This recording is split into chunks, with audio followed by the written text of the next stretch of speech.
제가 여러분과 나누는 이 말씀이 절대적이라고 생각하지 마십시오.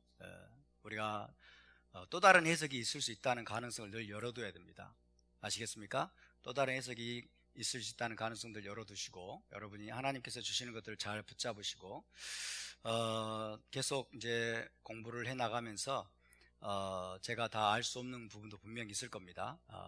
그래서 알 수 없는 것을 제가 안다라고 하지 않을 것입니다.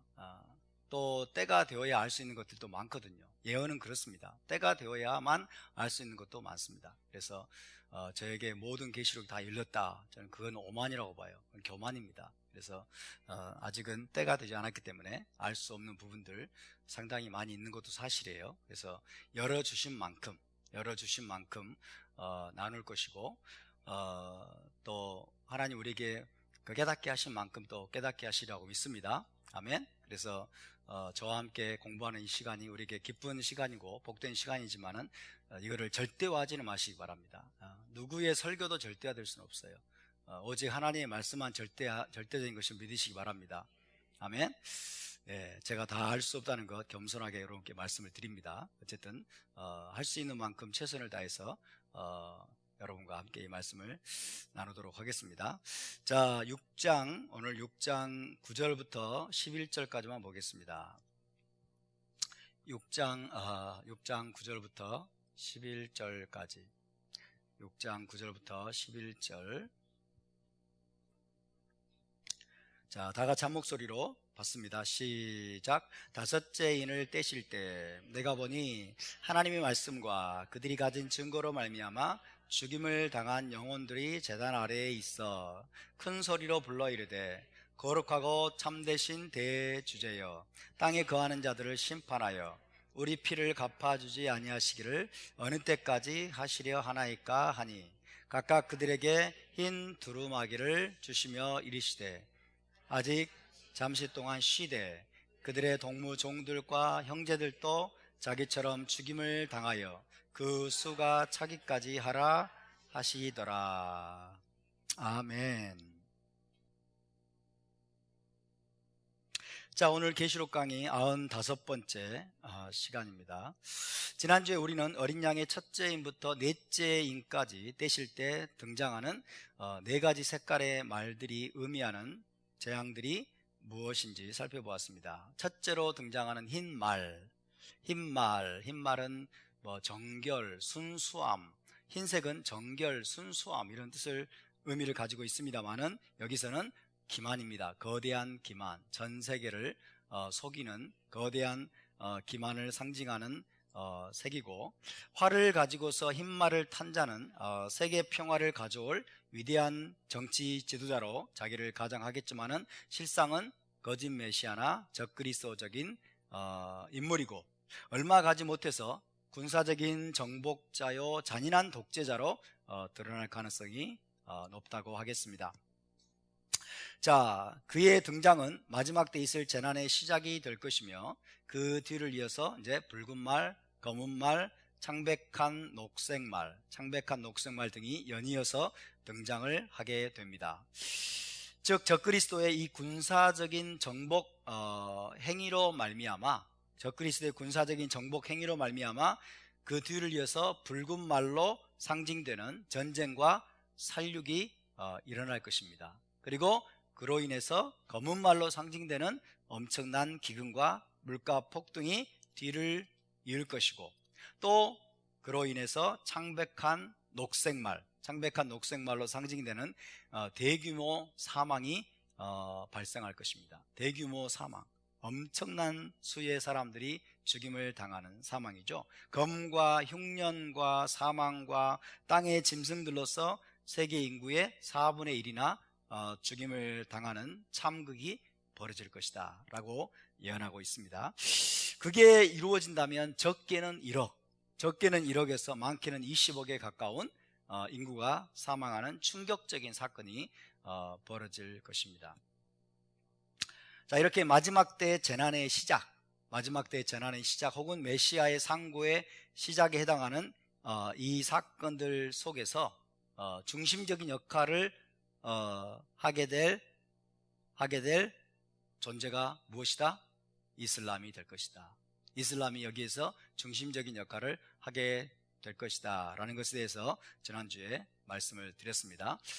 이슬람 국가들의 국기 색깔을 보여드렸죠. 이슬람 국가의 국기 색깔들 가운데는 주로 흰색, 그리고 붉은색, 검은색, 그리고 창백한 녹색 등이 다 들어있는 경우가 많습니다.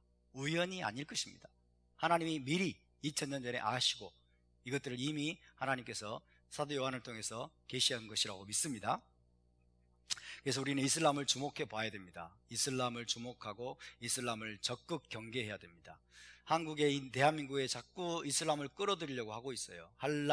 이슬람의 할랄 음식을 끌어들이려고 하고, 이슬람 집회를 막 허용하려고 하고, 모든 대학들마다 이슬람 기도처를 만들어 주려고 하고, 서울시도 막 이슬람 문화거리를 조성해 주려고 하고, 국민 세금으로. 이게 다 이유가 무엇이겠습니까? 이게 마지막 때의 징조들 중에 하나라고 할 수 있는 것입니다. 자, 오늘은 어린 양이 다섯째 인을 떼실 때 요한안이 보았던 환상부터 살펴보도록 하겠습니다. 다섯째 인을 떼실 때, 자, 9절과 10절을 다시 한번 읽겠습니다. 9절과 10절 시작. 다섯째 인을 떼실 때 내가 보니 하나님의 말씀과 그들이 가진 증거로 말미암아 죽임을 당한 영혼들이 제단 아래에 있어 큰 소리로 불러 이르되 거룩하고 참되신 대주제여, 땅에 거하는 자들을 심판하여 우리 피를 갚아주지 아니하시기를 어느 때까지 하시려 하나이까 하니. 자, 어린 양이 다섯째 인을 떼실 때, 신랑 되신 어린 양께서 다섯째 인을 떼실 때 사도 요한은 하늘 성전의 번제단 아래에 있는, 번제단을 말합니다. 하늘 성전의 번제단 아래에 있는 죽임을 당한 영혼들, 즉 순교자들입니다. 순교자들의 영혼들을 보았습니다. 순교자들의 영혼들이 제단 아래에 있는 것을 보았습니다. 하늘 성전의 번제단 아래에 있는 것을 보았습니다. 하나님께서 그들을 보여주시는 이유는 무엇일까요? 하나님께서 그들을 보여주신 이유는 그들이 바로 2장과 3장에서 반복해서 언급하신 이기는 자들이기 때문입니다. 이기는 자들, 승리자들이기 때문입니다. 궁극적인 승리자들이에요. 그렇죠? 요한계시록에서 뭘 강조합니까? 이기는 자를 강조합니다. 너희는 이기는 자가 되라고 강조합니다. 이기는 자가 되기 위해서 어떻게 할 것을 요한계시록은 계시하고 있습니다. 그래서 제단 아래에 있는 그 죽임을 당한 영혼들, 그들이 바로 이기는 자들이에요. 그들이 바로 이긴 자들이고 그들이 바로 승리자들이기 때문에 하나님이 사도 요한을 통해서 지금 사도 요한에게 그들을 보여주고 계시는 것입니다. 계시록은요, 계속해서 모든 시대의 언약 백성에게 이기는 자가 되라고 권면하고 있습니다. 이기는 자가 되라고 권면하고, 이기는 자가 얻을 상급과 보상에 대해서 약속하고 있는데, 제단 아래에 있는 죽임을 당한 영혼들이 바로 그런 자들의 모델인 것입니다. 이미 이긴 자들, 이미 승리한 자들, 그들을 부각시키는 거죠. 그들을 보여주는 겁니다. 그리고 그들을 보여줌으로써 하나님이 이제 그들을 통해서 중요한 메시지를 주고자 하시는 것입니다. 자, 그들은 죽음의 위협 앞에서도 자신의 믿음과 신실함을 포기하지 않은 자들입니다. 그들은 하나님을 믿는 신앙과 예수와를 메시아로 믿는 신앙을 포기하라는 위협 앞에서 죽음으로 자신의 신실함을 입증한 승리자들입니다. 하나님을 믿는 믿음과 예수와를 메시아로 믿는 신앙을 포기하라고 하는 모든 위협 앞에서도 굴하지 않고 죽음으로써 자신의 신실함을 입증한 승리자들입니다. 승리자들. 자, 유대 랍비들은 전통적으로 유대 랍비들은 키두시 하셴이라는 덕목을 굉장히 강조해 왔습니다. 키두시 하셴. 해볼까요? 키두시 하셴. 네, 키두시.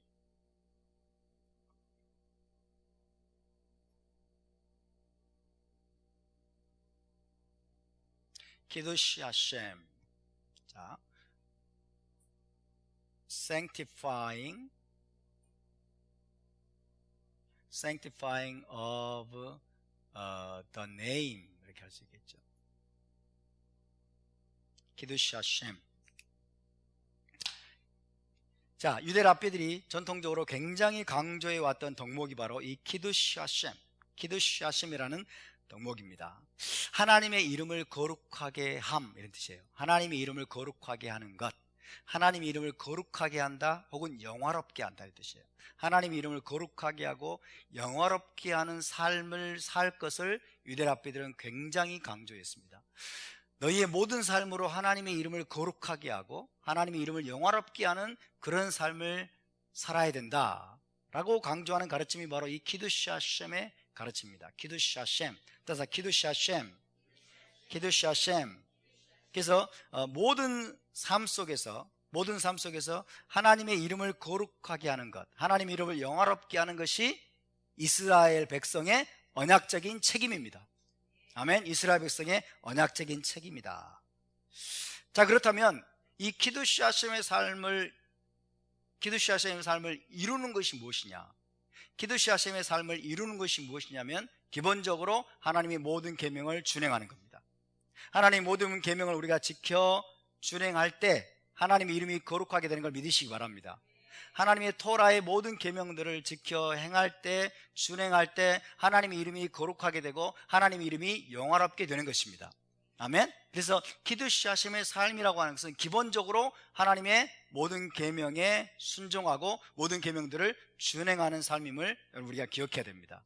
할렐루야. 저와 여러분이 지금 토라 준행의 삶을 사모하고 갈망하고 그 일에 힘쓰는 것은 우리가 키두시 하셈의 삶에 힘쓰고 있다는 것을 기억하시기 바랍니다.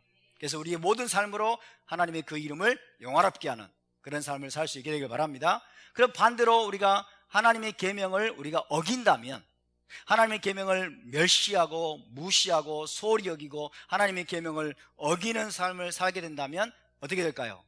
하나님의 그 이름을 더럽히는 삶이겠죠. 하나님의 이름을 더럽히는 삶. 그래서 키두시 하셈의 반대말은 힐룰 하셈이에요. 힐룰 하셈. 따라서 힐룰 하셈, 힐룰 하셈. 자, 그 이름을 더럽힌다는 것 뜻입니다. 그 이름을 더럽힌다. 힐룰 하셈. 그래서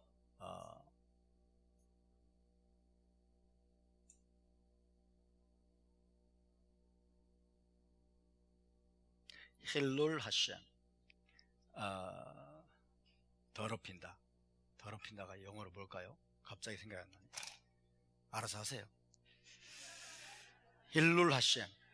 자, 하나님의 이름을 거룩하게 하는 것, 하나님의 이름을 더럽히는 것. 기본적으로 이거는 뭡니까? 계명에 대한 순종입니다. 하나님의 계명을 사랑하고 하나님의 계명을 순종할 때, 하나님의 계명에 순종하는 삶을 살 때 우리가 하나님의 이름을 거룩하게 하고 그 이름을 영화롭게 하는 삶을 사는 걸 믿으시기 바랍니다. 반대로 이것은 뭡니까? 계명을 멸시하는 겁니다. 그죠? 계명에 대한 불순종입니다. 하나님의 계명, 하나님의 토라를 불순종할 때 우리가 그 이름을 더럽히고 그 이름을 멸시하는 그런 삶을 살게 되는 것입니다. 저와 여러분이 키두시 하셈의 삶에 힘쓸 수 있기를 바랍니다.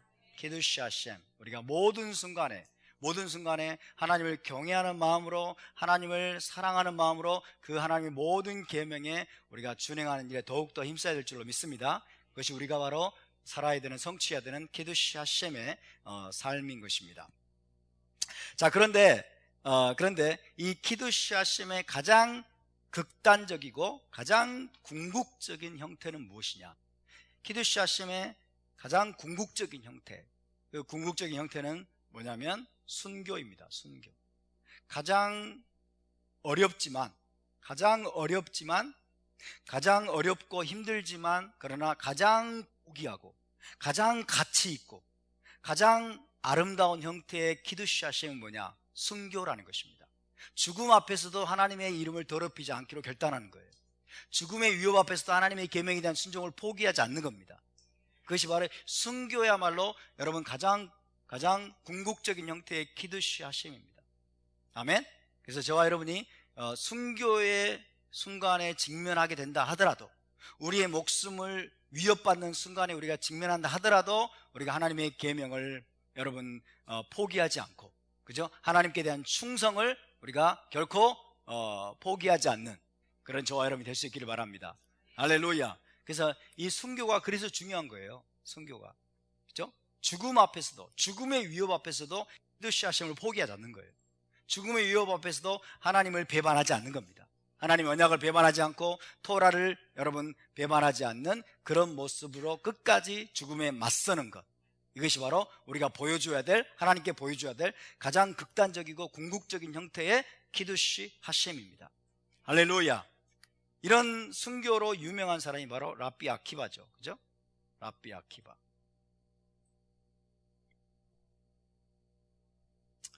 랍비 아키바가 바로 이렇게 순교의 길을 걸어갔습니다. 키두시 하셈의 극단적인 모델이 되었습니다.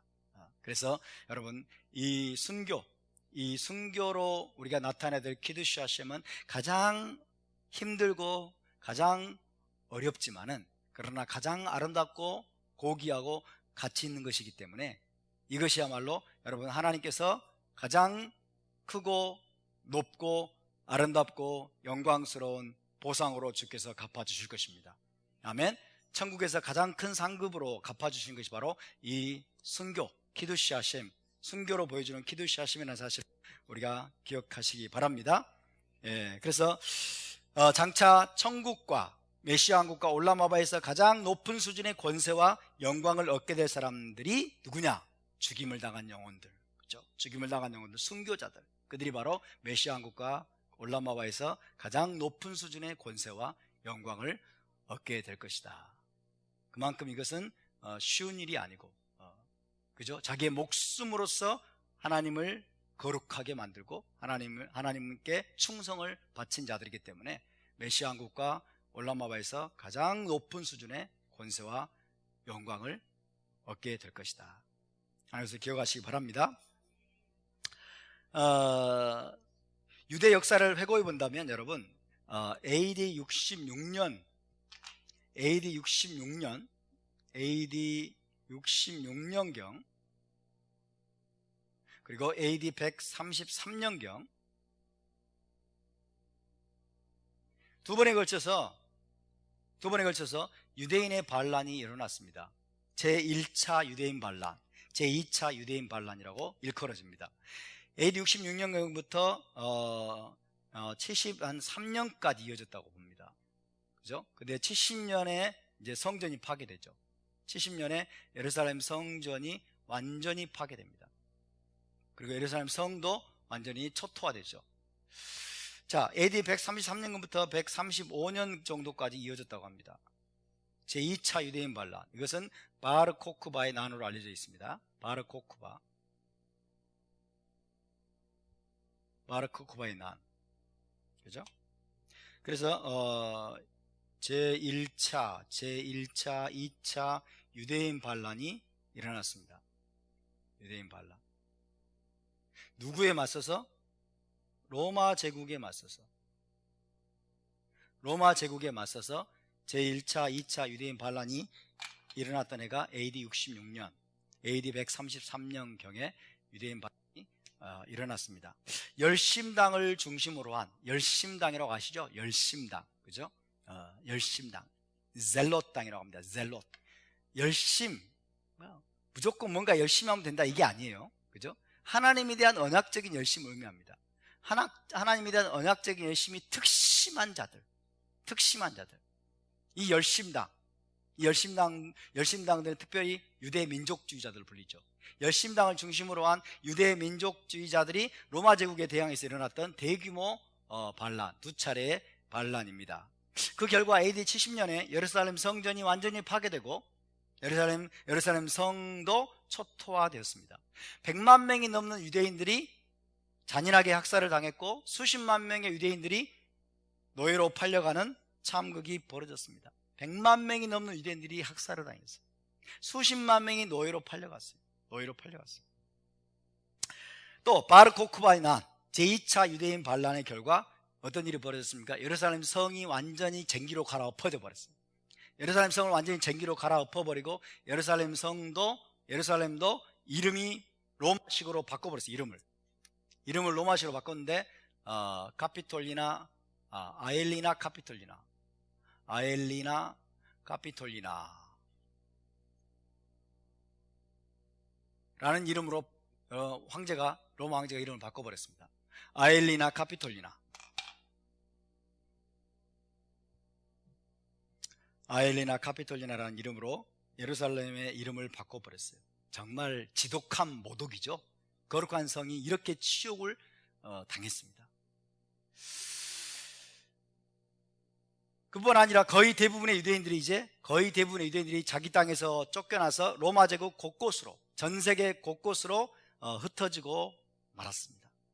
이게 1차 유대인 반란, 2차 유대인 반란의 이 반란들이 가져온 결과는 너무나 참혹했습니다. 너무나 참혹했습니다. 정리를 하자면 제1, 2차 유대인 반란으로 인해서 로마 제국 전체에 유대 민족에 대한 반감이 들끓었습니다. 유대 민족에 대한 반감, 반유대주라고 하죠. 유대 민족에 대한 반감이 극도로 높아졌을 뿐만 아니라 유대교에 대한 핍박이 최고조에 달하게 됐어요. 유대교에 대한 핍박이 최고조에 달하게 됐어요. 그래서 유대인이란 이유 때문에 헤아릴 수 없이 많은 이들이 잔인하게 학살을 당했고, 유대인의 하나님을 섬기는 이방인들도 유대인과 똑같은 자들로 간주되어서 또 엄청나게 학살을 당했습니다. 할례를 통해서 유대교로 개종하지 않았더라도 유대적인 샤밧과 절기를 지키고 유대인과 비슷하게 음식법을 지키고 유대인과 함께 회당에 출석하는 이방인 신자들, 메시아닉 신자들에게도 가혹한 핍박이 가해졌고 많은 이들이 죽임을 당했습니다. 로마 제국의 핍박이 극에 달했던 시대가 바로 AD 66년, 70년을 거치면서 1, 2차 유대인 반란 그 어간입니다. 엄청난, 정말 견딜 수 없는 가혹한 핍박이 유대인과 유대교와 그리고 유대인의 하나님을 믿는 이방인 신자들, 메시아닉 신자들에게 가해졌습니다.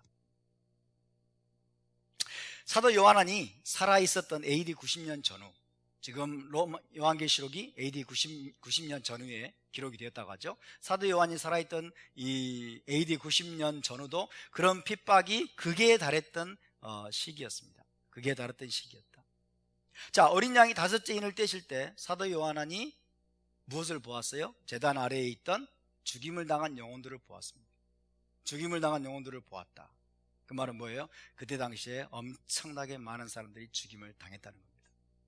하나님의 말씀과 자기들이 가진 증거로 말미암아 죽임을 당한 영혼들이 너무나 많았고, 또 죽음의 위협, 그죠? 순교의 위협이 지금 그때 당시에 메시아닉 신자들, 이방인 신자들, 또 메시아닉 공동체를 엄청나게 위협하고 있었다는 그런 상황을 우리에게 지금 보여주고 있는 것입니다. 자, 어쨌든 이 요한이 죽임을 당한 영혼들, 제단 아래에 있는 그 영혼들의 환상을 보게 되었는데, 그들 중에는 아마 요한이 잘 알고 있던 사람들도 많이 있었을 것입니다. 사도 요한이 잘 알고 있던 사람들도 상당히 많이 보였을 거예요. 예를 들면은 아마도 사도들 중에서 제일 먼저 죽임을 당한 사람이 누구죠? 사도들 중에서 제일 먼저 순교한 사람이 사도가 누굴까요? 스데반은 12사도가 아니죠. 야고보, 그죠? 요한 자기의 동생인지 모르겠지만 형제 야고보가 누구한테 죽었어요? 헤롯 아그리빠 왕한테 죽었죠. 헤롯 아그리빠 왕에게 가장 먼저 순교한 사도, 아마 야고보의 모습을 그가 보았을 것입니다. 야고보의 영혼이 거기에 있는 것을 보았을 것입니다. 또 예슈아의 형제, 1세기 예루살렘 교회의 지도자가 누구죠? 야고보죠. 예슈아의 형제 야고보, 그죠? 1세기 여러분 이 교회의 지도자였던 야고보는 누구한테 죽었느냐? 사두개인 대제사장 안나스의 손에서 돌에 맞아 죽었습니다. 돌에 맞아 순교한 예슈아의 형제 야고보도 보았을 것입니다. 뿐만 아니라 요한은 로마 황제 칼리굴라라는 황제가 있어요. 로마 황제 칼리굴라 시대 때 처형을 당한 사도 베드로와 사도 바울의 모습도 보았을지 모릅니다. 아마 보았을 것입니다. 그렇죠? 그러니까 자기가 익히 알고 있었던 많은 사도들, 자기와 함께 신앙생활을 했던 메시아닉 유대인들과 또 예수와를 메시아로 믿었던 수많은 이방인 신자들, 그러나 그들의 충성 때문에, 그들이 끝까지 하나님에 대한 믿음과 예수와에 대한 증거를 버리지 않음으로 말미암아 순교를 당했던 수많은 사람들이, 수많은 영혼들이 지금 제단 아래에 있는 모습을 보았을 것입니다. 이해되십니까?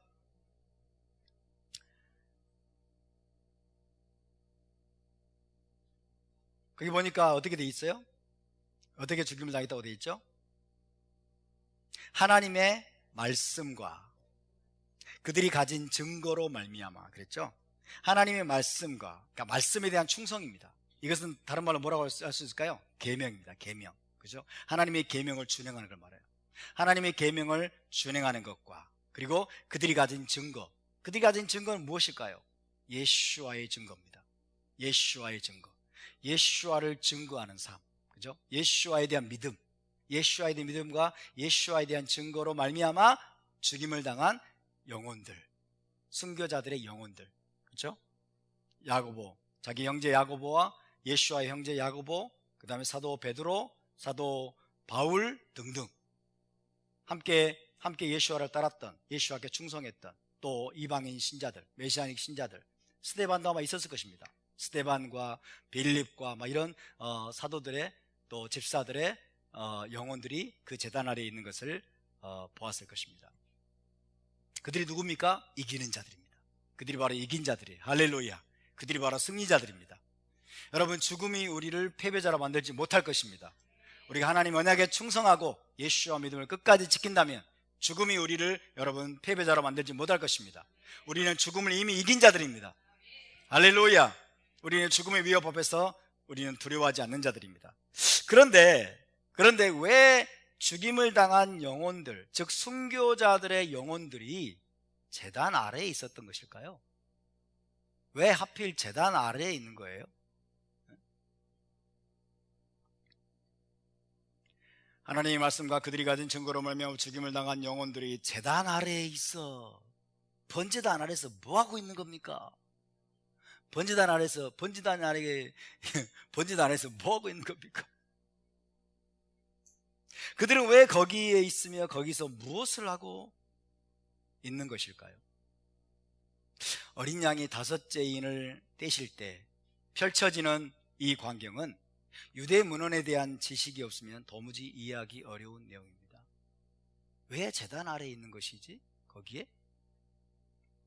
자, 유대교 내에서 일찍부터 믿어져 왔던 신앙이 있습니다.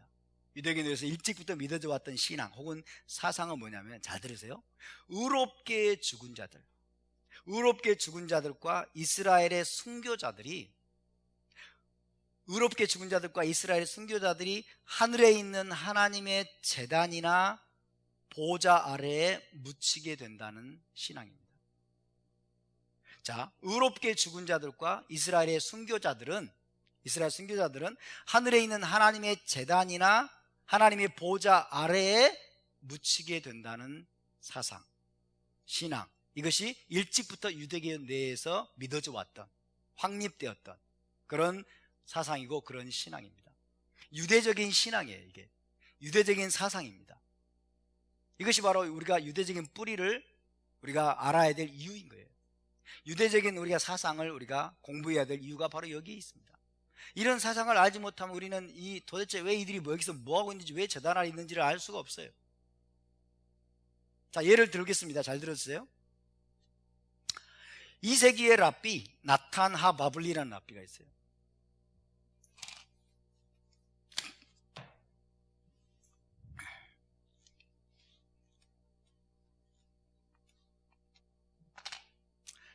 나탄 하 바블리,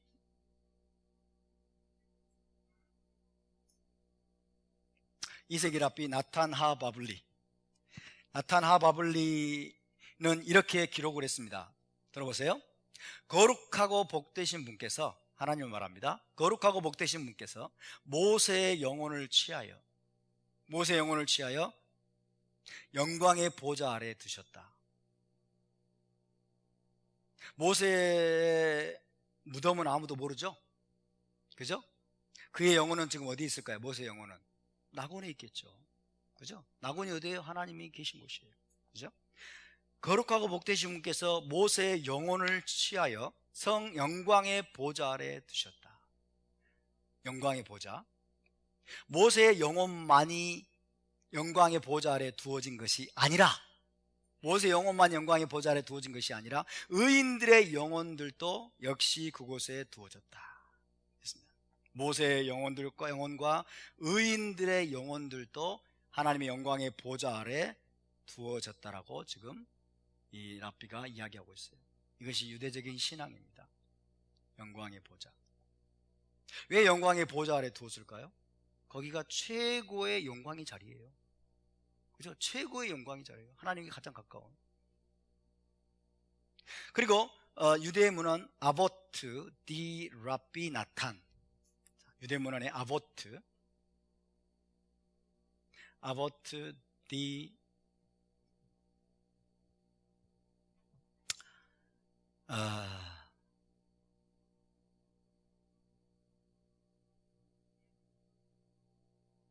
랍비 나탄 26, 이런 문헌이 있습니다.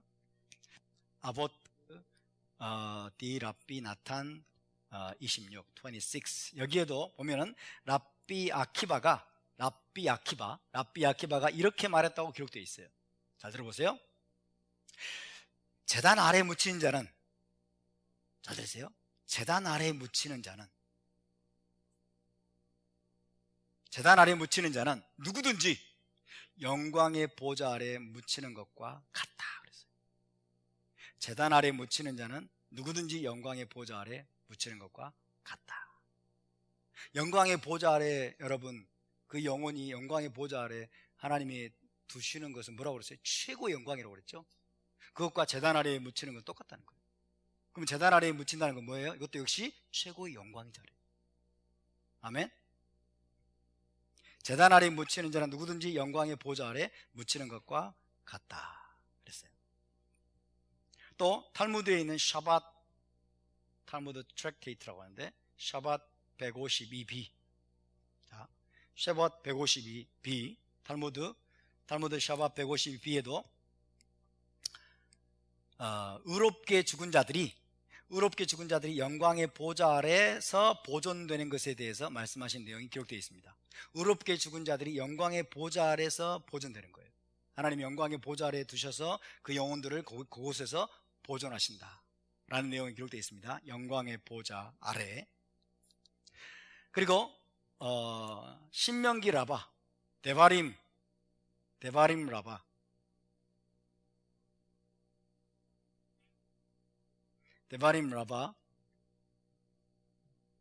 미드라슈 라바죠. 데바림 라바 11장 10절. 데바림에 대한 유대적인 그런 주석입니다. 데바림 라바 11장 10절. 데바림 라바 11장 10절에도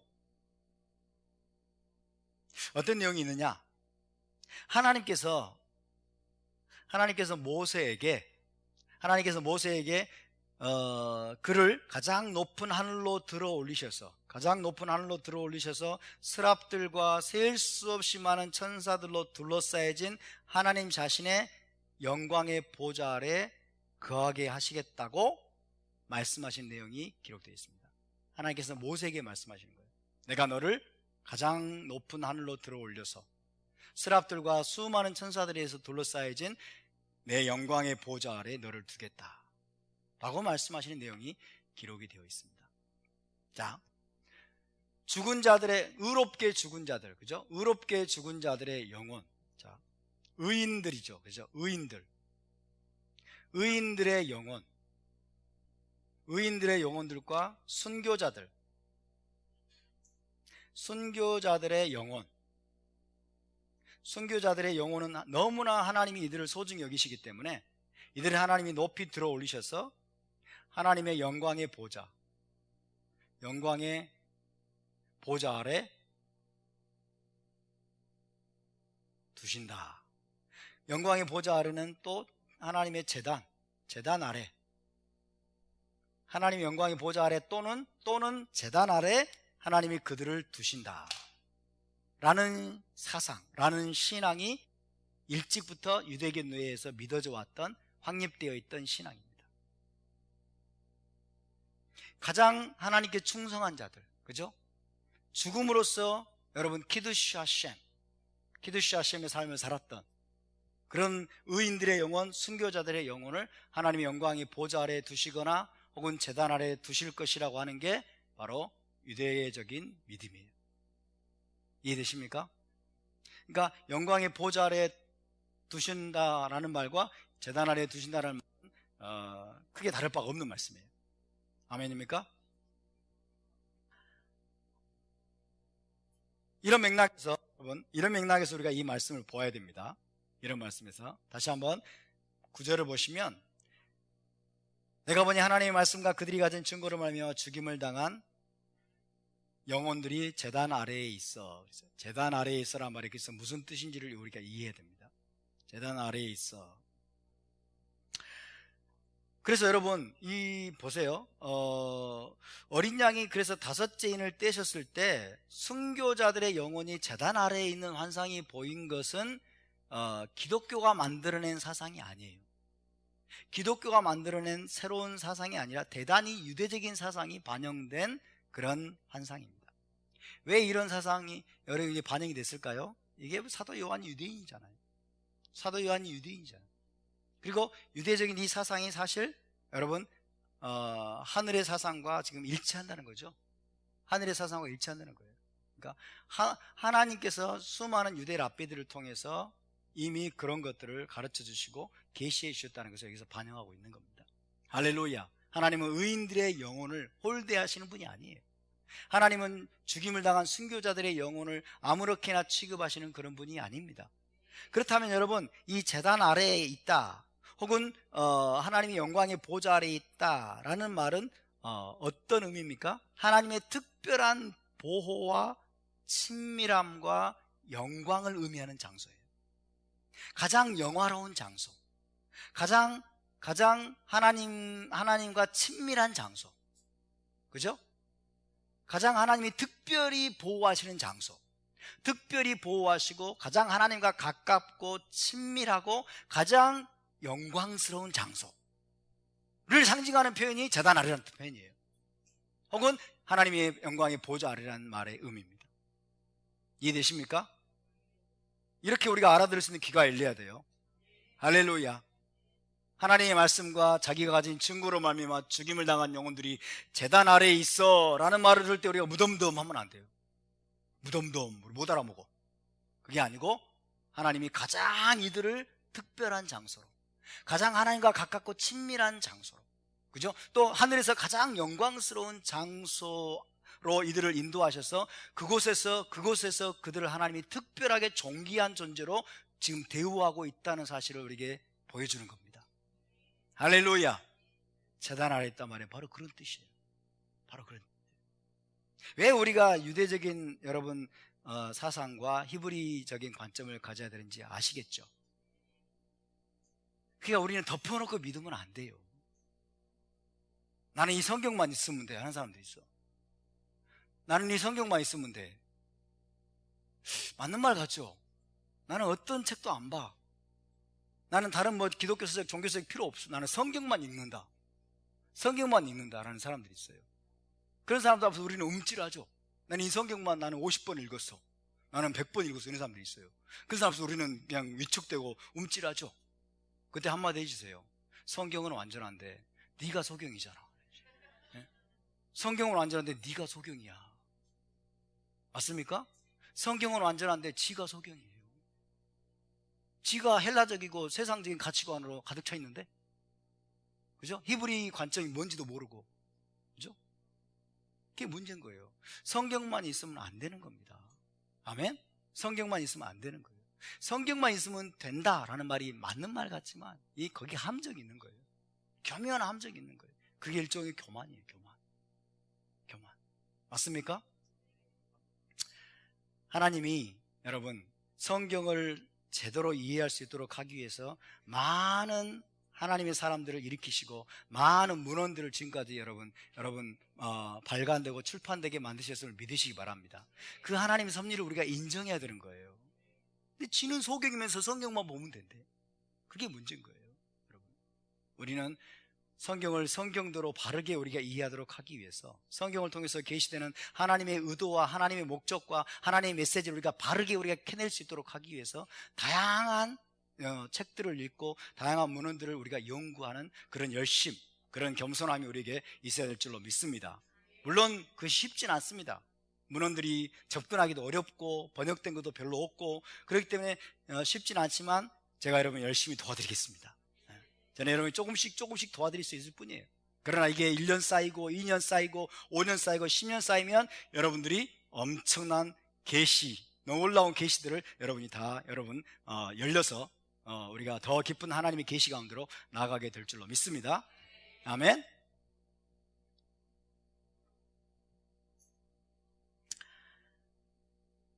자, 그래서 죽기까지 하나님에 대한 충성과 정절을 지키면서 키두시 하셈, 하나님의 이름을 거룩하게 한 순교자들을 하나님께서는 최고로 영광스러운 장소, 최고로 영화로운 장소에 두시면서 특별히 보호하시고 특별히 보존하고 계시는 모습을, 그 장면을 보여주셨다.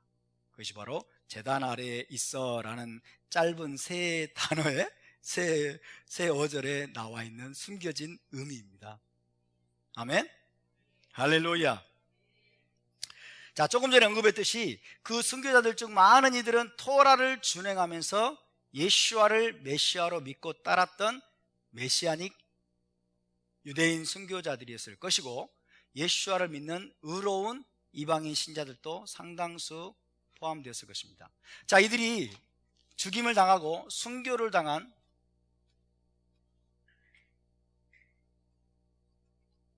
이유는 두 가지입니다. 하나님의 말씀이라고 그랬어요. 여기서 하나님의 말씀과, 첫 번째 하나님의 말씀과, 두 번째 그들이 가진 증거라고 했어요. 그들이 가진 증거로 말미암아 죽임을 당한 영혼들. 하나님의 말씀, 하나님의 말씀 다른 말로 계명이라고 할 수 있어요. 계명. 계명은 다른 말로 토라입니다. 토라. 그들이 가진 증거는 예수와에 대한 증거입니다. 예수와 믿음.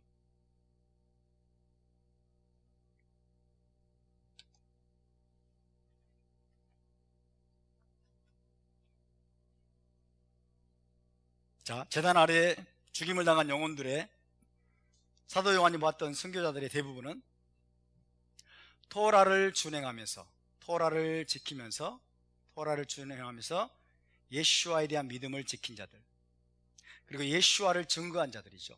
예수와를 증거하는 삶을 포기하지 않은 자들. 이 두 가지입니다. 이 두 가지 플러스입니다. 플러스 함께 가는 겁니다. 토라 준행과 하나님의 계명을 지키는 것과 동시에 예수와에 대한 믿음을 지키면서 예수와에 대한 믿음을 증거하는 거죠. 예수와를 증거하는 증거, 그들이 가진 증거가 예수와를 증거하는 증거예요. 아멘. 그것을 포기하지 않은 거예요. 그것을 어떤 핍박과 어떤 위협 앞에서도 포기하지 않고 죽음으로써 키두시 하셈의 여러분 삶을 살았던 그들이 바로 이들입니다. 그들이 바로. 자, 요한계시록은 이것을 우리에게 말씀하고 있습니다. 먼저 우리 계시록 12장 17절을 봅시다. 자, 이런 자들이 바로 이런 자들이 누구냐? 사탄의 주요 타겟이에요. 큰일 났네 이제. 이런 자들이 사탄의 주요 타겟입니다. 자, 계시록 12장 17절. 사단이 마지막 때 누구하고 싸울 것이냐? 1세기 때도 마찬가지고 마지막 때 누구하고 싸울 것이냐? 12장 17절 시작. 용이 여자에게 분노하여 돌아가서 그 여자의 남은 자손 곧 하나님의 계명을 지키며 예수와의 증거를 가진 자들로 더불어 싸우려고 바다 모래 위에 서 있더라. 할렐루야. 여자는 이스라엘입니다. 이스라엘의 남은 자손, 바로 저와 여러분이에요. 하나님의 계명을 지키며 토라를 준행한다고 토라 준행에 힘쓰는 자들, 하나님의 계명을 지키며 예수와의 증거를 가진 자들, 그죠? 토라를 지키며 예수와를 믿는 자들, 예수와를 메시아로 믿는 그 신앙을 가지고서 토라를 준행하는 자들이 뭐예요? 그들과 용이 싸우려고 한다. 마지막 때 그들과. 큰일 났네. 이제 우리가 큰일 났습니다. 원수 마귀가 우는 사자와 같이 두루다니며 삼킬 자를 찾으려고. 삼킬 자를 집어삼키고 무너뜨리고 파괴하려고 하는 주요 타겟이 바로 이런 자들. 하나님의 계명을 지키며 예수와 믿음을 가진 자들, 예수와를 믿는 믿음을, 예수와에 대한 충성이죠. 예수와를 메시아로 믿고 따르는 그 믿음과 그 증거를 가진 자들, 그들이 사단의 주요 타겟이 될 겁니다. 마지막 때 사단의 주요 타겟이 될 거예요. 근데 이것이 사단의 주요 타겟일 뿐만 아니라 하나님이 찾는 자들이 이런 자들이에요. 마지막 때 하나님이 찾는 자들, 그죠? 마지막 때 이기는 자로 발견될 자들이 바로 이런 자들입니다. 사단을 이기고 마귀를 이기고, 여러분 승리자들, 그죠? 요한계시록이 강조하는 승리자들, 이기는 자들이 바로 이런 자들을 믿으시기 바랍니다. 우리는 사단을 두려워하지 않습니다. 아멘. 사단이 왜 이런 자들을 주요 타겟으로 삼는 것입니까? 사단은 진짜를 알아보거든요. 사단은 누가 진짜인지를 알아봐요. 가짜들의 사단은 별로 관심이 없어요. 왜? 가만 놔둬도 넘어지니까. 가만 놔둬도 멸망의 길로 가 나중에. 그죠? 사단은 진짜를 찾아낸, 진짜를 찾아서 공격하고 무너뜨리고 그러는 거죠. 그죠? 진짜 하나님의 계명을 지키면서 예수와 믿음을 끝까지 고수하는 그런 자들을 사단이 찾아서 공격하고 무너뜨리려고 하면 할수록 그들은 더 강해집니다. 아멘. 사단의 핍박은 우리를 더 강하게 만들 뿐입니다. 주사파의 교회 파괴 공작은 여러분 진정한 신자들을 더 강하게 만들 뿐입니다. 물론 가짜들은 무너질 겁니다. 가짜들, 거짓 신자들, 여러분 이런 자들 다 썰물처럼 빠져나갈 거예요. 썰물처럼 빠져나가고 타협할 겁니다. 그러나 진짜 생명을 가진 자들, 진짜 하나님의 언약에 충성하고 예수와께 충성하는 자들은 여러분 더 강해질 겁니다. 더 담대해질 겁니다. 더 여러분 전사로 일어날 것입니다. 그들은 이기는 자가 될 것입니다. 그래서 우리는 하나님 영광의 보좌 아래, 제단 아래 우리가 여러분 두어지게 될 겁니다. 할렐루야.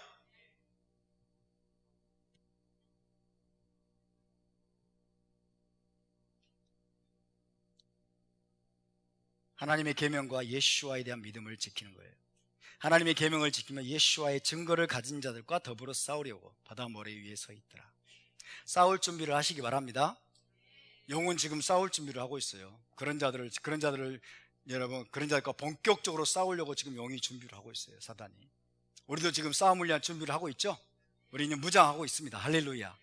예수와에 대한 믿음과 그 다음에 하나님의 계명 토라를 우리가 부지런히 배우면서 우리 마음판에 새기면서 지금 우리가 지금 싸움을 위해서 준비하고 있고 무장하고 있음을 믿으시기 바랍니다. 마지막 때는 우리가 싸워야 됩니다. 싸워야 됩니다. 14장으로 가볼까요? 계시록 14장 12절에서 13절. 14장 12절에서 13절.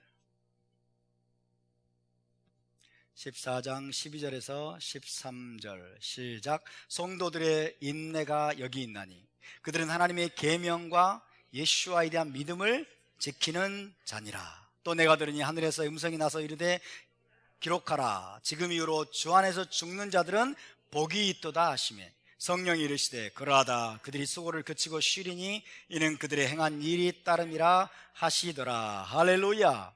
성도들의 인내가 여기 있으니 그들은 하나님의 계명과 예수와에 대한 믿음을 지키는 자니라. 하나님의 계명은 뭐예요? 토라입니다.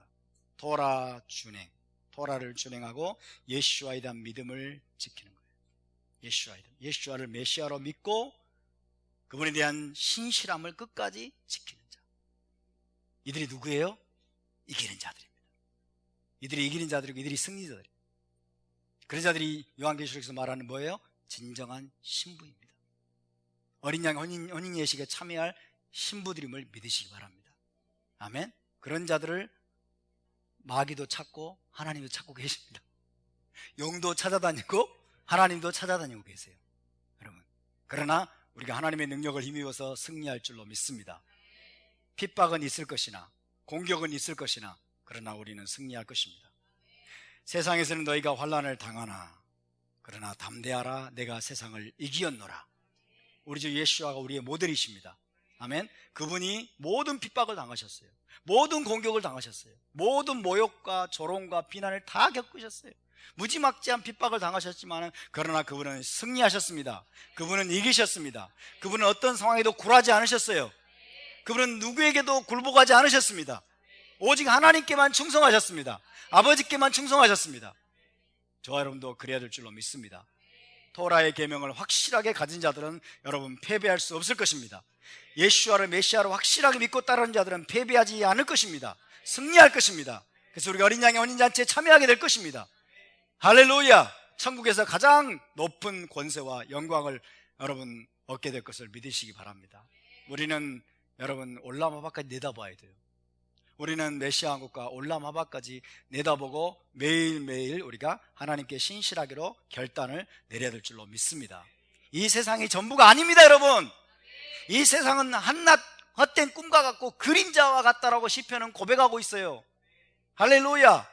메시아 왕국과 올람하바에 비하면 우리는 지금 여러분 올람하바 메시아 왕국 들어가는 여러분 이 뭐예요? 대기실에 있는 거예요. 대기실. 아멘. 이 세상은 대기실과 같아. 이 세상은 대기실. 제가 아웃백에 가가지고 사람이 너무 많아서 대기하고 있으니까요, 대기실에 있어도 치킨을 갖다 주더라고. 대기실에 있어도 치킨을 치킨 뭐 조각 두 조각씩 갖다 주더라고. 근데 와, 대기실에만 있어도 치킨을 먹네. 그리고 대기실이 좋다고 대기실에만 있는 자들은 바보죠. 대기실에 있는 이유는 뭐예요? 아웃백 안에 들어가서 여러분, 그죠? 내가 먹고 싶은 최고의 음식을 먹는 거죠. 맞습니까? 우리가 이 올라마가 제가 살고 있는 이 세상은요, 대기실과 같아요. 대기실에서도 기쁨이 있어요. 대기실에도 맛있는 거 먹을 수 있습니다. 그죠? 대기실에서도 우리가 뭔가를 누릴 수 있습니다. 그러나 이것을 목적으로 삼는 자는 바보입니다, 여러분. 우린 지금 대기실에 있는 거예요. 할렐루야. 이 대기실이 우리의 목적지가 아니에요. 아멘? 대기실이 아니라 우리는 이제 큰 홀로 들어가는 거예요. 어린 양의 혼인잔치가 벌어질 여러분 거대한 홀로 들어가서 거기에서 우리가 신부가 되어서 주인공이 되는 겁니다. 그것이 우리의 목적입니다, 여러분. 어떤 여러분 고난이 있고 어떤 환난이 있고 또 때로는 어떤 여러분 고통이 있고 어떤 아픔이 따르더라도 포기하지 마십시오. 포기하지 마십시오. 그 모든 것들이 우리를 강하게 하기 위함이에요. 그 모든 것들이 우리를 정결하게 하기 위함입니다. 그 모든 것들이 우리를 훈련하기 위함입니다. 이 대기실에서 혹은 광야에서 우리가 여러분 맞닥뜨리게 되는 도전들, 문제들, 고난들, 때로는 질병들까지, 그죠? 때로는 시험들, 때로는 억울한 일들까지도 부정적으로 생각하지 마세요. 부정적으로 생각하지 말고 그것들로 인해 사람들 미워하지 마세요. 부정적으로 생각하지 말고 나를 연단하기 위해서 하나님이 보내신 여러분 하나님의 섭리의 계획이라고 받아들이시기 바랍니다. 할렐루야. 그것들은 우리를 강하게 하기 위한 거예요. 그것들은 우리를 이기게 하기 위한 겁니다. 우리에게 싸움을 가르치기 위한 것입니다. 포기하지 마십시오. 흔들리지 마십시오. 여러분, 그것들로 인해서 우리가 그것들을 디딤돌로 삼아서 우리가 용술철처럼 튀어올라야 될 줄로 믿습니다. 메시아 왕국으로 여러분 튀어오르는 디딤돌로 삼아야 돼요. 모든 문제들과 고난들을. 할렐루야. 대기실에만 있다가 여러분 먼지처럼 사라지는 그런 자가 되면 얼마나 억울합니까? 우리는 거대한 홀에서, 여러분 웨딩홀이죠. 그죠? 메시아 왕국은 거대한 웨딩홀이에요. 웨딩홀에서 지금 신랑이 준비하고 있어요. 그죠? 지금 신부들이 누가 그 거대한 웨딩홀로 들어가서 주인공이 되어서 어린 양의 그 여러분 결혼식에 참여할 것인가? 신부를 지금 여러분 주님께서 지금 고르고 준비시키고 그 다음에 선발하는 과정에 있어요. 할렐루야. 근데 헛짓거리 하다가 우리가 웨딩홀에 못 들어가는 비극의 주인공들이 되지 않기를 바랍니다. 아멘. 그래서 우리는 지금 웨딩홀에 대기실에 있습니다. 옆에 분에게 당신은 지금 큰 웨딩홀에 대기실에 있습니다. 들어가십시다. 안으로 들어가시기 바랍니다. 주인공이 되시기 바랍니다. 할렐루야. 주인공이 되시기 바랍니다.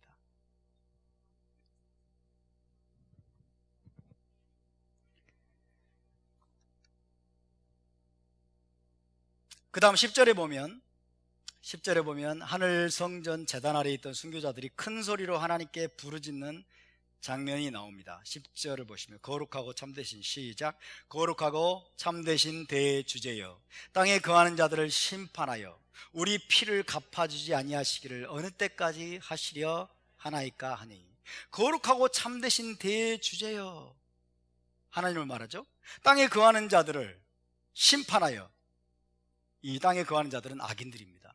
그죠? 하나님을 대적하는 악인들. 땅에 거하는 자들을 심판하여 우리 피를 갚아주지 아니하시기를 어느 때까지 하시려 하나이까. 한마디로 말하면 자기들의 원수를 갚아주시고 보복해 달라는 외침이에요. 자기들의 원수를 갚아주시고 보복해 달라는, 그죠? 하나님 언제나 우리의 피를 갚아주시고 언제나 우리의 원수를 갚아주시겠습니까? 언제 우리를 위해서 보복해 주시겠습니까? 라고 하는 그런 외침입니다. 여러분, 우리 서구적인 기독교인들에게 있어서 보복, 복수라는 단어는 금기어예요.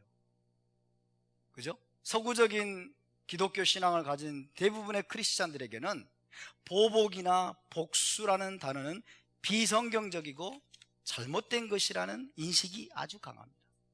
아주 강합니다. 왜 그럴까요? 예수와께서 산상수훈에서 뭐라고 가르쳤어요? 원수를 갚지 말고 원수를 위해서 기도하라 라고 말씀하셨죠. 누가 내 오른편 뺨을 때리거든, 오른편 뺨을 때리면 이렇게 때리면 안 되죠. 이렇게 때리면 무슨 뺨이 돼요? 왼편 뺨이 되잖아요. 그럼 어떻게 때려야 돼? 저렇게 때린다고 그러죠. 그죠? 이렇게 때려야 오른편 뺨을 때린대요. 한번 맞아볼래? 이렇게 때리는 거죠. 그렇죠? 이렇게 때려 오른편 뺨이 돼요. 이걸 이렇게 때리는 것은 아주 모욕적인 행위라고 합니다.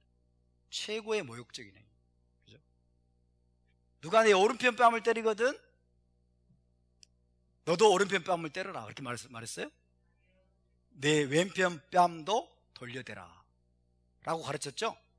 그렇게 가르치셨기 때문에 대부분의 기독교인들은 이유 여하를 막론하고 원수를 갚거나 보복하거나 복수하는 것은 절대적으로 잘못된 것이다 라는 생각을 가지고 있습니다. 그래서 대부분의 기독교인들은요, 토라에 나오는 눈에는 눈, 이에는 이, 눈에는 눈, 이에는 이의 원리를 이해하지 못하고 이스라엘의 보복 전쟁에 대해서도 이해를 하지 못합니다. 이 프레임이 너무 강한, 고정관념과 잘못된 생각이 너무 강한 거예요. 너무 강한 거예요. 눈에는 눈, 이에는 이, 딱 이 말을 들으면 어때요? 하나님은 잔인한 분이 이렇게 되죠.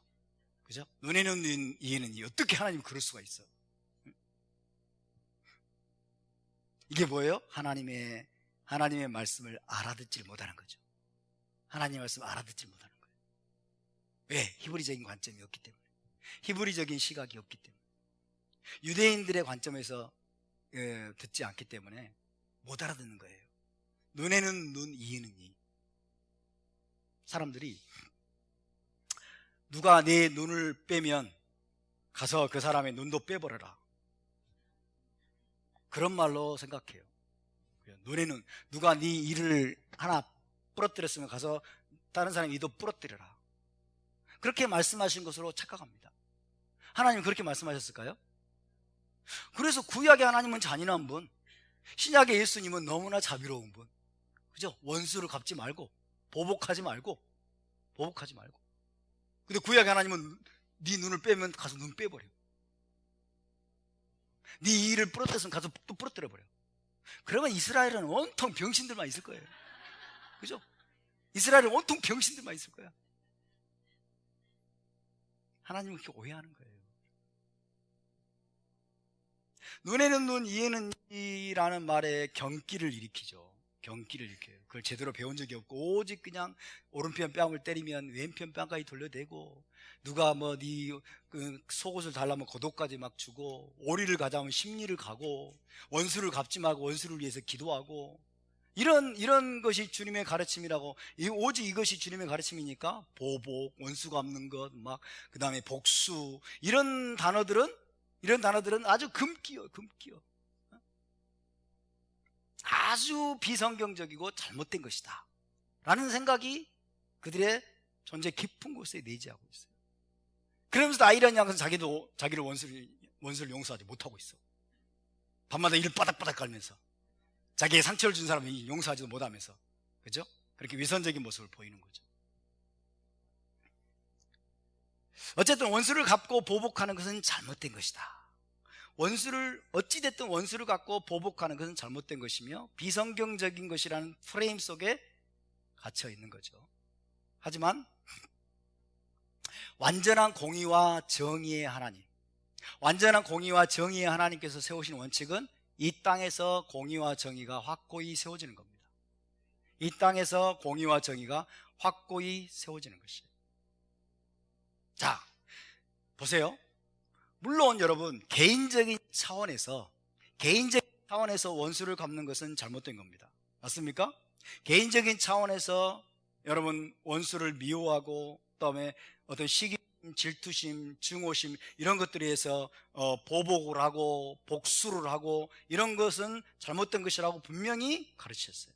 그것은 우리 하나님의 가르침이고 우리 주 예수와의 가르침이에요. 그러니까 개인적인 차원에서는 어때요? 원수까지 사랑하고 용서하고 선으로 악을 이기라 라는 명령을 주신 것이 사실이죠. 맞습니까? 우리 모두, 저와 여러분 모두 원수까지 사랑해야 될 줄로 믿습니다. 우리 모두 원수를 갚지 말고 선으로 악을 이겨야 될 줄로 믿습니다. 악을 악으로 갚지 말아야 될 줄로 믿습니다. 할렐루야. 시기, 질투, 증오심으로 원수를 갚거나 보복하는 것은 하나님께서 엄격히 금지하신 것입니다. 이 개인적인 차원이에요. 맞습니까? 개인적인 차원에서 우리는 원수를 갚지 말고 악을 악으로 갚지 말고 선으로 악을 이기고, 그죠? 원수를 선대하고 내 원수가 목마르거든 물을 주고 내 원수가 배고파하거든 먹을 것을 주고, 이것이 우리 하나님의 가르침이고 이것이 바로 예수와의 가르침입니다. 할렐루야. 하지만 여러분, 그럼으로써 땅에서 공의가 부서지고 정의가 무너져서 그 밸런스가 깨어진 것에 대해서 하나님은 마지막에 가서 반드시 바로 잡으실 것입니다. 반드시 바로 잡으실 것입니다. 그것이 바로 하나님께서 직접 행하시는 복수이자 보복이고 다른 말로 공의로운 심판입니다. 자, 개인적인 차원에서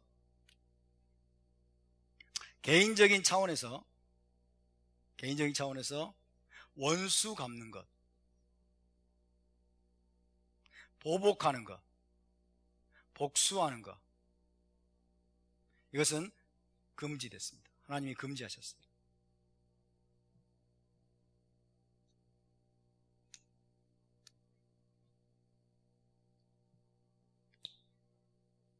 자, 예를 들면 이런 겁니다. 하나님께서 아프리카에서 종종 이런 간증들이 있어요. 아프리카의 불안당들이 갑자기 들이닥쳐가지고 어떤 사람의 아들을 죽였어요.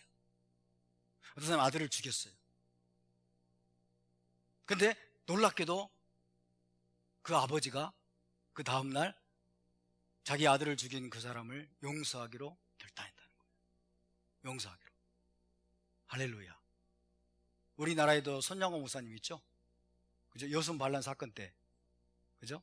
자기 아들을 죽인 그 여러분 반란군, 그죠? 그 살인자를 자기 양아들로 삼았어요. 용서한 거죠. 그죠? 용서했어요.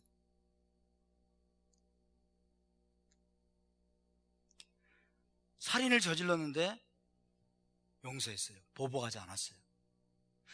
공의는 뭡니까? 하나님이 세우신 공의는 뭡니까? 눈에는 눈, 이에는 이예요. 눈에는 눈, 이에는 이. 이게 하나님의 공의예요. 자, 살인을 저질렀어요. 근데 보복하지 않았어요. 눈에는 눈으로 보복하지 않았어요. 그럼 어떻게 된 겁니까?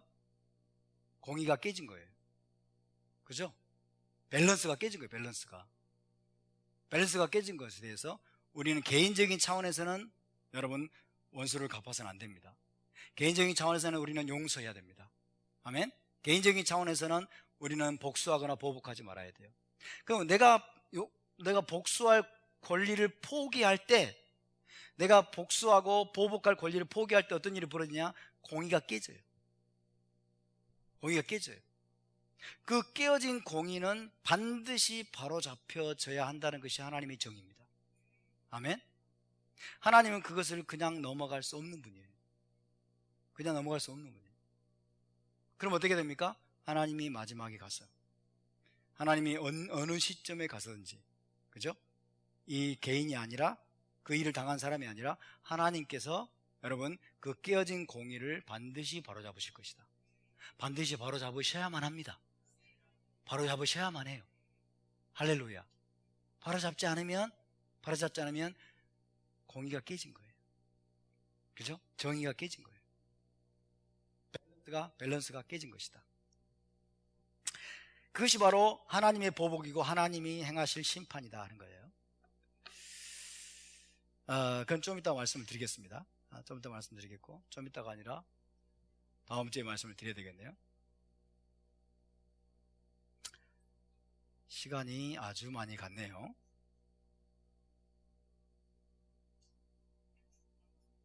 그래서 다시 한번 봅시다. 10절을 보시면 큰 소리로 불러 이르되 거룩하고 참되신 대주제여, 땅에 거하는 자들을 심판하여 우리 피를 갚아주지 아니하시기를 어느 때까지 하시려 하나이까 하니. 자, 이 부르짖음은, 잘 들으세요. 이 부르짖음은 이 사람들이 개인적인 원한이나 개인적인 앙심으로 내 원수를 갚아달라는 그런 부르짖음이 아닙니다. 이 사람들은 이긴 자들이고 승리자들이기 때문에 이 사람들은 원수까지도 사랑하는 자들이에요. 아멘? 원수까지도 사랑하는 자들이고, 이들은 보복하지 않는 자들이에요. 개인적으로는 보복하지 않는 예수와의 성품을 가진 자들입니다. 할렐루야. 근데 왜 이런 말을 하고 있을까요? 이것은 개인적인 차원에서는 내 원수를 갚아주세, 그런 말이 아니에요. 개인적인 차원에서 내 원수를 갚아주고 내 원수에게 보복해 주더라고 개인적인 어떤 앙심 때문에 외치는 소리가 아니다는 거예요. 그래서 뭡니까? 이들은 하나님의 공의와 정의가 이 땅에 바로 세워지기를 위해서 지금 부르짖고 있는 거예요. 아멘? 하나님의 공의와 정의의 밸런스가 이 땅에 여러분 궁극적으로 세워지는 것만이 이 땅이 회복되는 길입니다. 이 땅이 회복되는 길이에요. 그것을 위해서 부르짖고 있는 거예요. 할렐루야. 우리는 이 의미를 알아야 됩니다. 이 의미에 대해서는 다음 시간에 계속해서 나누겠습니다. 자, 우리 함께 일어나서 기도합시다.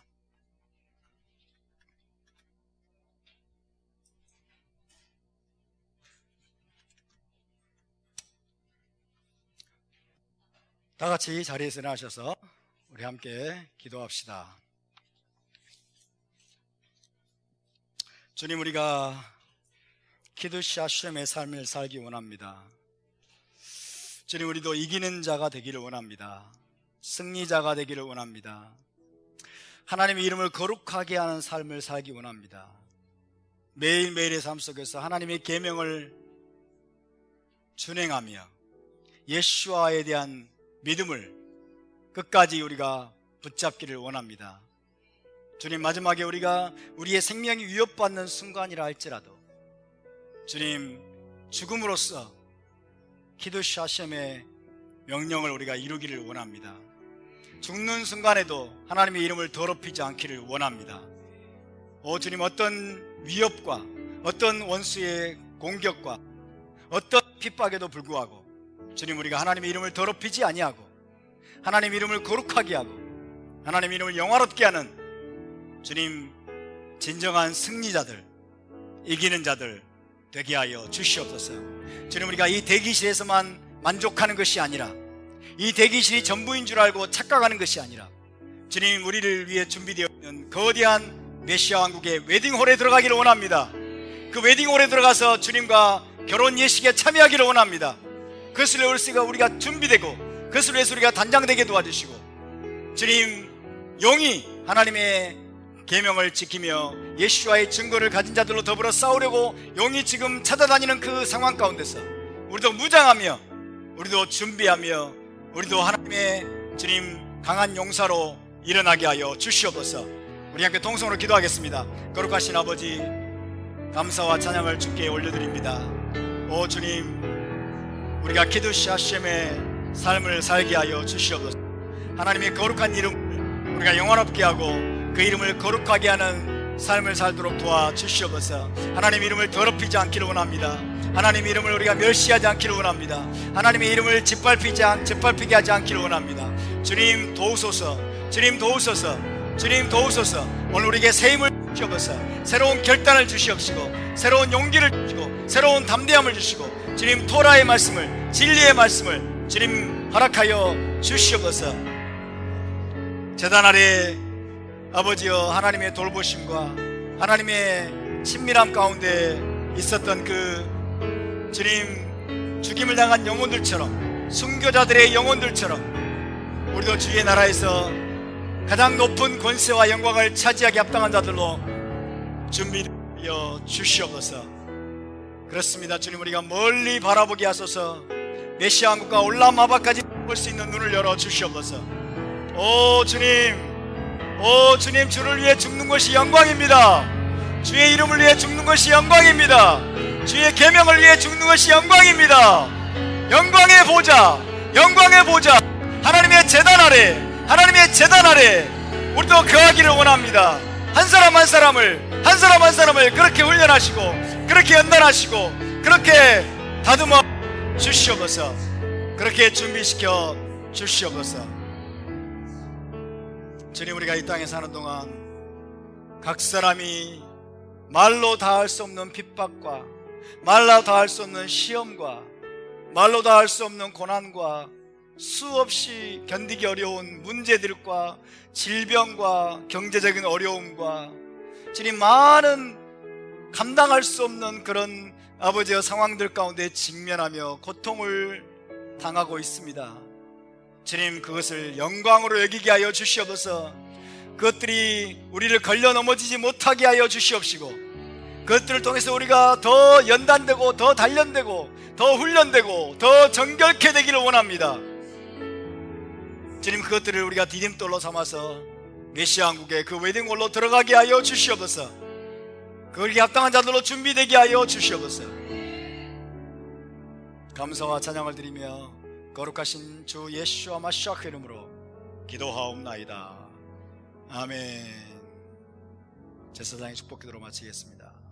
예바레케 카도나이 베이시메레카 야엘 아도나이 파나벨레카 비후네카 이사 아도나이 파나벨레카 베야셈레카 샬롬.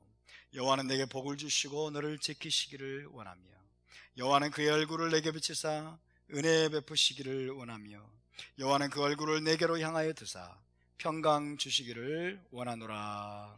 베셈 예슈아 메시케이누 사르하 샬롬.